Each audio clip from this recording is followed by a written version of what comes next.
Alright, sorry for the long delay on the videos coming up. I visited home, and essentially my internet there is really shitty, and I couldn't upload anything. So it was a small break, and hopefully this doesn't happen again. And then I've only been home maybe 2 days now, so now that I'm settled down, I'm just gonna upload something. Uh, I'm gonna try and talk about camping versus approaching. And this is like a really big question that I see a lot of people fight about because it's so debatable. Like, okay, I have a lead. Why would I camp? And then also at the same time, it's like, well, if I camp, I'm not dealing damage, and then they could just hit me. So especially when you're in a tournament match, it's very frustrating. And I think that's really what makes Brawl interesting. I'm going to kind of steal this from Pierce. He was saying the hardest thing about Brawl is knowing when to approach and when to camp. And especially for me, this is something that it took me a long time to really figure out. I'm still figuring it out, and I think it's just this is probably the deepest thing in the game. Um, so I think first off, it's very character dependent, it's very stage dependent, and then it's very player dependent. Like, as an example, if I play Mewtwo King, I'm probably not going to camp him because I'm not going to outcamp him. It's just not realistic. And then if I play Inui, even if I don't have the lead, I'll probably still camp him because he just gets frustrated by it. So in a tournament set, you have to kind of look at who you're playing and what that happens. Like, it's very player dependent. And then at the same time, you also have to look at matchups. Like, what's a good example? I think Ganondorf versus Falco is a perfect example. Assuming there's a ledge grab limit, what's Ganondorf gonna do? Like, is he just gonna stand there and power shield lasers for 8 minutes? It's not really realistic. Falco's going to just wait until you're at 200% and then just F-tilt you and you die. So you kind of, in some ways, it's beneficial to approach. Also, pressure is very good in this game. Especially with characters that can apply pressure very well, like Marth and Meta Knight. I think learning how to approach is just one of the most important things with them because even if you choose to camp, the fact that you have the option not to at any time during the match really changes your opponent's options. A big problem that I had, especially in 2009, was that I only knew how to camp. So if I got the lead, I would be fine. But if the match started and somebody maybe took the first stock, I was very optionless because my approach game is awful. And then so I'm just sitting there like, oh shit, what do I do? So I think what everybody really should strive to do is to learn how to both approach and to camp, and then to mix it up, because Brawl really is all just about mix-up. That's really what I think pretty much any fighting game is about, staying unpredictable and keeping your opponent on your toes. Now, if you really want to go for timing out as a strategy, I really think, especially as it used to be my main win condition, in comparison to just actually killing your opponent, it really is a secondary win condition. I think you can never consistently win tournaments by just timing people out over and over and over again. Even to Spammer, who was the person who I really started kind of copying their playstyle initially, or his playstyle, I didn't see him try and time out M2K. It just wasn't worth it to him. It wasn't going to happen. And actually, I'm gonna steal a big quote from Zoo. I got to play him in Melee a little bit over the break.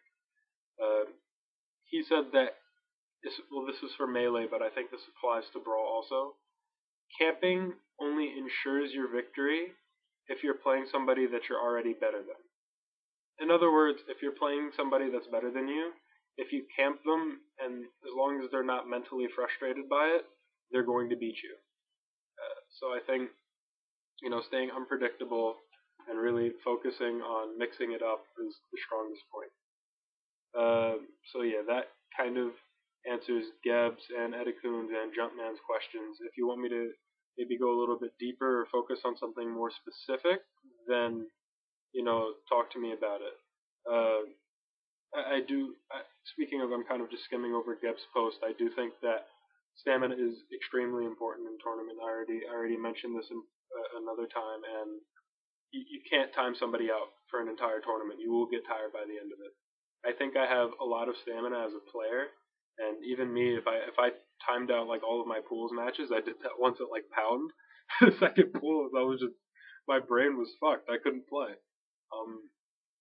So just really learn how to do both ways and focus on learning how to camp and how to approach.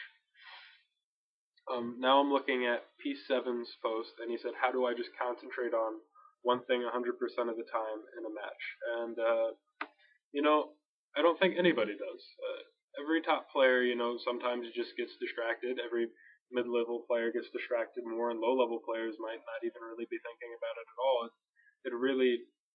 It just depends on how focused you are. The better players get distracted less. You just have to really practice focusing, and you can do that by playing with your friends. You can do that by playing with computers. You can do that by playing Wi-Fi. You can do that really anything. You can do that reading a book or listening to music. You just have to really put your whole mind into it. But what I would also want to say is that you also want to make sure that you don't lose the fun for this game. Like if you're playing with casual friends, if you just completely focus on the match and sometimes ignore helping other people get better, things like that, then not only will it become uninteresting after a while, it'll make nobody want to play you. So I think having fun and enjoying yourself and helping other people get better is still important, even though you want to focus and get better yourself. Now I'm just kind of skimming through the thread.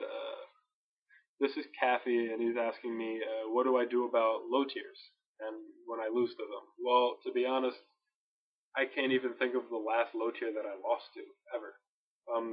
The only low tiers that I can think I lost to over the top of my head was Kai in like 2008 and Cable's DK, if you want to call DK low tier in my mind, it felt like it.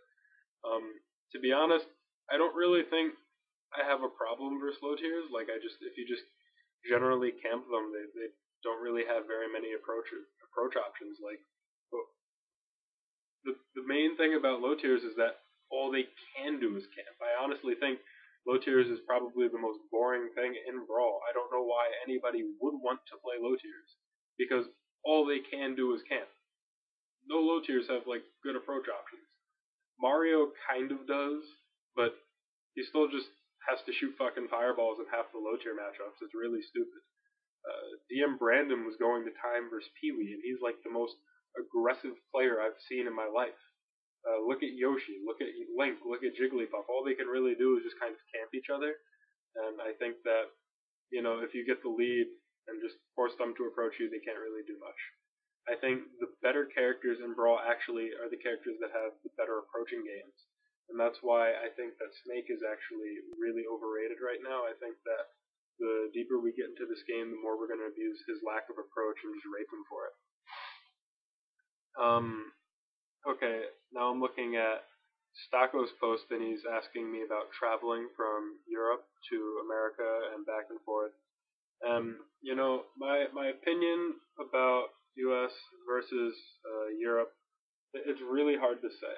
I think that I do personally think, at least for New Jersey, New York, that if you want to say like if we had a crew battle or in terms of like skill, we would probably win. I think that I haven't played anybody that's quite like ADHD anti-level yet that's in Europe.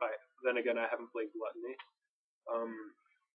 But I still think that Europe has a lot of great players that would still beat a lot of good players in America. I think that Mr. R would do very well against a lot of the New Jersey and New York Meta Knights, especially because their experience is very limited to the matchup.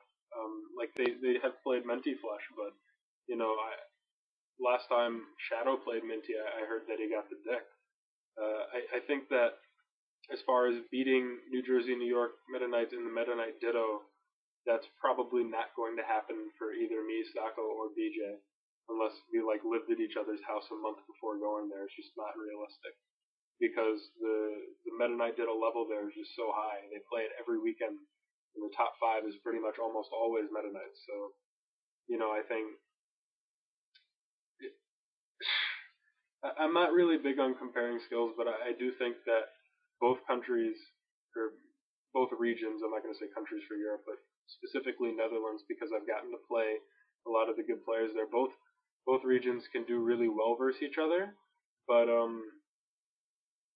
in the end, I really want to play Gluttony before I say anything because he's supposed to be Europe's best player, and I've played a lot of America's top players, but I haven't played Europe's. Um, I'm just kind of continuing to skim over the thread, and now I'm reading Mars' post, and he's asking me what do I think about good players playing bad characters, and I think it's a great thing. Personally, a bad character could be a good one. You never know. A lot of characters I still think are very underrated.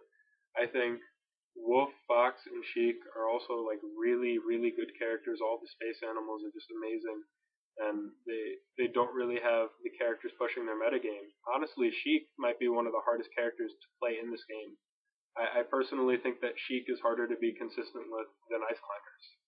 Um, you know, there's nothing wrong with good players playing bad characters. In fact, many times it, it gives you an advantage because many people don't know the matchup. But I do think that it's sometimes you should consider picking up a secondary because many times if you're playing like a shitty character, let's say I don't I don't know, fucking Yoshi. If you play somebody that really knows the Yoshi matchup, you might not really know what to do. The same way if ADHD plays anti, I would consider maybe getting a secondary. It just seems more logical to me. But then again, it's very easy for me to pick up other characters, so that's not really a problem for me. I'm currently